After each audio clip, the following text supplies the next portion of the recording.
Добрый путь. Эти слова на выпускном Северокавказском Суворовском военном училище звучат чаще остальных. Во взрослую жизнь юных военных провожают старшие товарищи, педагоги и родные. Здесь, в училище, эти ребята получили первое представление о долге и чести. В будущем их призывают не опускать планку и гордо нести звание суворовца. Директор училища Руслан Тавитов отмечает, за каждого суворовца готов вручаться лично. Весь выпуск как на подбор. Практически все планируют связать свою жизнь с военным ремеслом.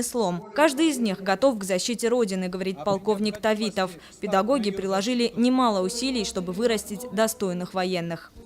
Они должны быть высокообразованные, всесторонне развитые, физически крепкие, владеющие как минимум 2 иностранными языками и мотивированным на будущую профессию. Мы постарались максимально выполнить эту задачу, и я думаю, наши ребята в плеяде суворовских военных училищ и нахимовских училищ занимают достойное место. Фактически это первый выпуск возрожденного Северокавказского Суворовского училища, но традиции здесь чтили и в те годы, когда учреждение называлось кадетским корпусом. Вот и выпускной тому доказательство. Он проходит по всем обычаям военных училищ. В торжественной обстановке каждый выпускник получает аттестат и специальный нагрудный знак. Но некоторым вручают еще один документ – это удостоверение военного переводчика. На подготовку к этой специальности у ребят ушло 2 года. В конце сдавали экзамен по профильному языку. В билете помимо традиционных заданий прочитать, перевести и пересказать текст и ряд особенных пунктов. Например, представить характеристику танка на иностранном языке или рассказать о любом роде войск.